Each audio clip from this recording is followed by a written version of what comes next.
का हमारा विषय है फिशर इन एनो, यानी हमारे गुदा मार्ग में जो एनल कैनाल होती है उसकी म्यूकोजा मेम्ब्रेन में जो एक लॉन्गिट्यूडनल कट लग जाता है उसे हम फिशर कहते हैं। तो डियर फ्रेंड, फिशर क्या होता है, इसके क्या क्या सिम्टम्स होते हैं, पाइल्स ये अर्थात हेमोराइड्स अर्थात इसको बवासीर से हम कैसे अलग पहचानें, और सबसे इम्पोर्टेंट चीज़ है इसका वो कौन सा बेस्ट इजी वे है ताकि हम इसको बीमारी को पूर्ण रूप से ठीक कर सकें।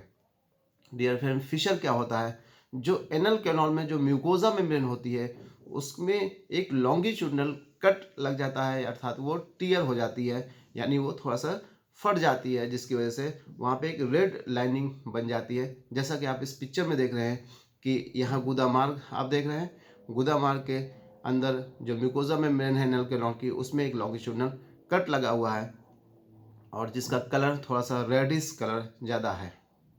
डियर फ्रेंड्स, फिशर हमारी बॉडी में दो प्रकार से होते हैं, एक होता है एक्यूट कंडीशन, एक होता है क्रोनिक कंडीशन।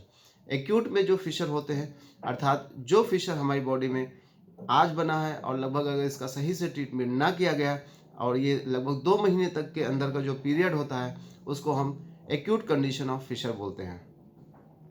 अगर हम फिशर का सही ट्रीटमेंट ना करें और ये हमारी बॉडी में लंबे समय तक रहे अर्थात 2 महीने के बाद भी रहे और इसमें सेंटिनल टैग या एनल पैपिला भी बनने लगे तो ये ही फिशर क्रोनिक कंडीशन कहलाता है। तो डियर फ्रेंड्स, अगर हम एक्यूट कंडीशन में फिशर का ट्रीटमेंट नहीं करते हैं तो ये क्रोनिक कंडीशन में बदल जाता है। दूसरा, फिशर में क्या क्या सिम्टम्स होते हैं। डियर फ्रेंड, फिशर में जो सबसे मेन सिम्टम होता है वो होता है बर्निंग। जब हम मल त्याग के लिए जाते हैं तो हमारे मल द्वार में मल त्याग के पश्चात लगभग 1 से 2 घंटे तक बर्निंग होता है, इचिंग भी हो सकता है और पेन बहुत ज़्यादा होता है। और अगर एक्यूट कंडीशन में है तो थोड़ा बहुत ब्लीडिंग ज़्यादा होती है, और अगर ये क्रोनिक कंडीशन में हो जाता है तो ब्लीडिंग कम होती है, इचिंग और बर्निंग बहुत ज़्यादा होता है। डियर फ्रेंड्स, आइए हम समझते हैं कि फिशर कैसे हमारी बॉडी में बनता है, क्यों इतना ज़्यादा ये पेनफुल होता है, अगर इसका सही ट्रीटमेंट ना किया गया तो हमारी बॉडी में और कौन कौन से कॉम्प्लिकेशन हो सकते हैं और इसको हम कैसे पूर्ण रूप से ठीक कर सकते हैं। एक पिक्चर के माध्यम से मैं पूरा एक्सप्लेन करने की कोशिश करूंगा। डियर फ्रेंड्स, ये हमारी एनल कैनाल है, ये रेक्टम है, ये एनो रेक्टल रिंग है और ये एनल वर्स है। ये अंदर की जो है ये म्यूकोजा मेम्ब्रेन है। यहाँ पे जो म्यूकोजल फोल्ड्स आप देख रहे हैं इसको हम लोग यहाँ पे इसको हम डेंटेट लाइन बोलते हैं, और डेंटेट लाइन के जस्ट नीचे यहाँ पे एक और लाइनिंग होती है जिसे हम वाइट लाइन कहते हैं।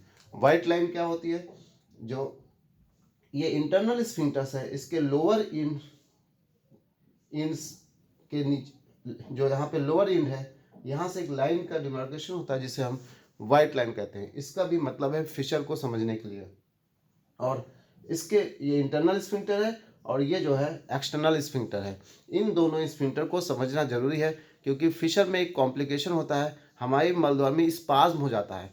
जब हमें मल त्याग के समय पेन होता है तो हम अपने मल को और कस के उसको कॉन्स्ट्रिक्ट कर लेते हैं और मल को रोकने मतलब कोशिश करते हैं कि मल हमारी बॉडी से ना निकले, क्योंकि उस समय हमें पेन बहुत होता है। तो एक हमें क्रोनिक कंडीशन ऑफ कॉन्स्टिपेशन की समस्या झेलनी पड़ती है जो कि इस एक्सटर्नल स्फिंक्टर की वजह से।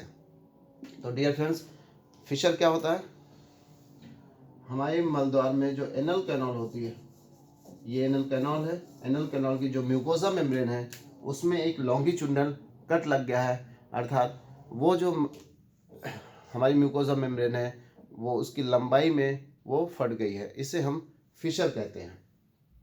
डियर फ्रेंड्स, यहाँ पे पेन क्यों होता है, सबसे इम्पोर्टेंट चीज़ है कि हमें जब इंटरनल पाइल्स होता है तो हमें पेन नहीं होता है, लेकिन जब हमें फिशर होता है तो हमें पेन बहुत होता है, क्योंकि जो डेंटेट लाइन होती है उसके नीचे जो नर्व की सप्लाई होती है वो सोमैटिक नर्व का इनर्वेशन होता है और डेंटेट लाइन के ऊपर ऑटोनॉमिक नर्व का इनर्वेशन होता है।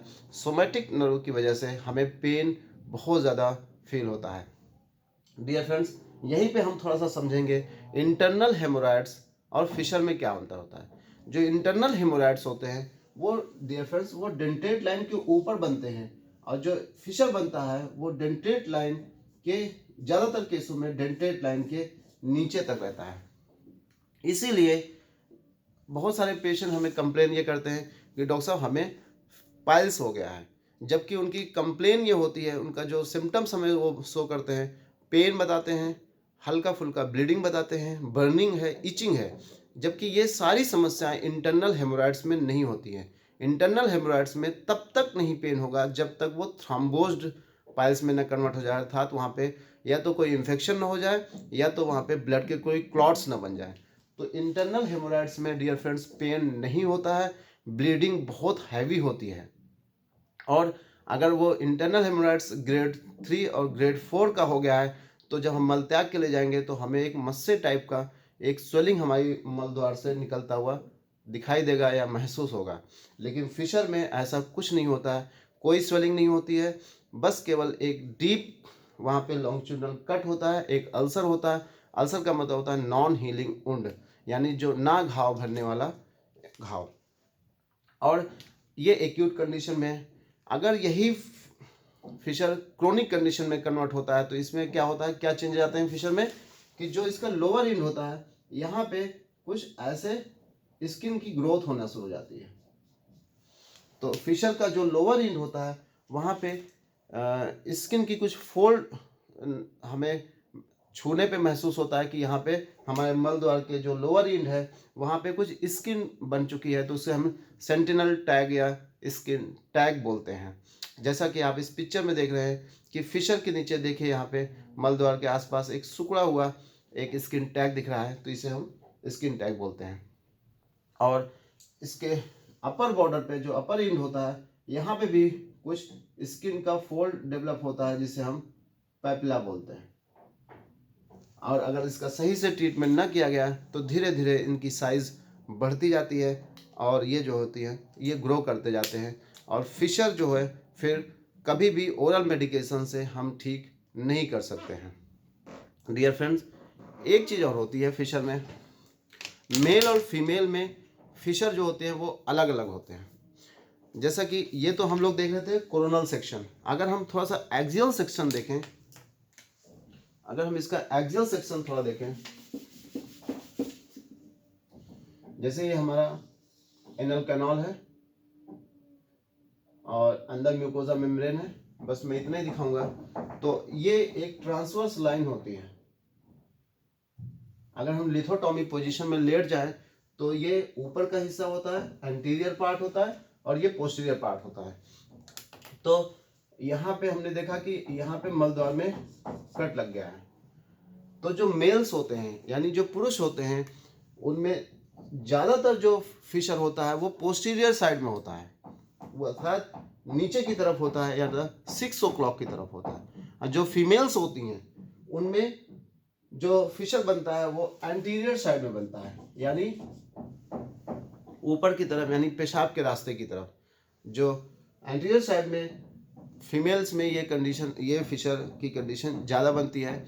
ऐसा इसलिए होता है कि हमारी बॉडी का जो कर्वेचर है, हमारी जो रेक्टम का कर्वेचर है और पीछे जो रीढ़ की हड्डी होती है, जो lower part of vertebra bronze होते हैं, उसकी वजह से होता है। और महिलाओं में चूँकि जो जेनेटल्स ऑर्गन्स होते हैं, जैसे हम लोग यूट्रस होता है, उसकी वजह से यहाँ पे एंटीरियर साइड में फीमेल में ज़्यादा फिशर बनते हैं और पोस्टीरियर साइड में मेल्स को ज़्यादा फिशर बनते हैं। और जो स्किन टैग की हम लोग बात कर रहे थे वो यहाँ पे ऐसे स्किन का फोल्ड बन जाता है जिसे हम सेंटिनल टैग या स्किन टैग बोलते हैं। ये कंडीशन जो होती है वो क्रोनिक कंडीशन में होती है, फिशर का जो क्रोनिक स्टेज होता है उसमें होती है। डियर फ्रेंड्स, अब हम डिस्कस करने जा रहे हैं कि ट्रीटमेंट में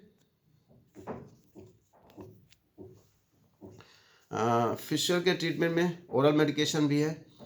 दूसरा, अगर एक्यूट कंडीशन में है तो ओरल मेडिकेशन से इसको हम कंट्रोल कर सकते हैं।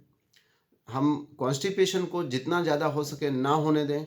अगर कॉन्स्टिपेशन होगा, अगर मान लीजिए ओरल मेडिकेशन लेते हैं और हमारे मलद्वार में यहाँ पे कट लगा हुआ है, मान लीजिए यहाँ पे कट लगा हुआ है, ओरल मेडिकेशन लेंगे अगर, तो मल जितना ही सॉफ्ट होगा, यानी मल जितना ही पतला होगा, हमारे मलद्वार को उतना फैलाना नहीं पड़ेगा। तो धीरे धीरे क्या होते हैं, जो एक्यूट कंडीशन के फिशर होते हैं वो ठीक हो जाते हैं।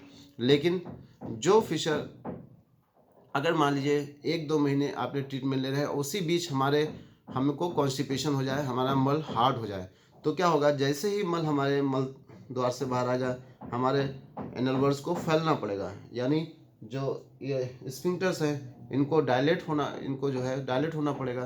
तो जो हीलिंग हो रही थी हमारे म्यूकोजा मेम्ब्रेन में, वो हीलिंग ना होकर फिर से वो टियर हो जाते हैं। तो ड्यूरिंग द ट्रीटमेंट, अगर ओरल मेडिकेशन से हम फिशर को ट्रीट कर रहे हैं, अब वो भी एक्यूट कंडीशन में है, तो 1 से 1.5 महीना तक कॉन्स्टिपेशन नहीं होना चाहिए। मल सॉफ्ट रहेगा तो धीरे धीरे जो होता है वो घाव भर जाता है। अगर ओरल मेडिकेशन से घाव नहीं भर रहा है, नहीं ठीक हो रहा है फिशर, तो इसका सबसे बेस्ट ट्रीटमेंट होता है क्षार सूत्र। क्षार सूत्र से हम लोग क्या करते हैं कि जहाँ पे ये फिशर होता है, इसके जस्ट नीचे से एक पार्शियल फिस्टुला का फॉर्मेशन करते हैं। जैसे मान लीजिए यहाँ पे हमारे मलद्वार में यहाँ कट लग गया है, ये हमारा मलद्वार है, ये पोस्टीरियर साइड है, तो यहाँ इसके जस्ट नीचे से एक क्षार सूत्र लाइगेट करते हैं, और इसके जो अपर बॉर्डर जो यहाँ पे होता है, इसके जस्ट थोड़ा सा ऊपर तक जाकर एक क्षार सूत्र लाइगेट कर देते हैं, और 4 से 5 दिन में क्षार सूत्र वहाँ से कट के निकल जाता है, और धीरे धीरे वहाँ पे हीलिंग हो जाती है। तो फिशर इस तरह पूर्ण रूप से 10 से 15 दिन में फिशर क्षार सूत्र भी द्वारा ठीक हो जाता है।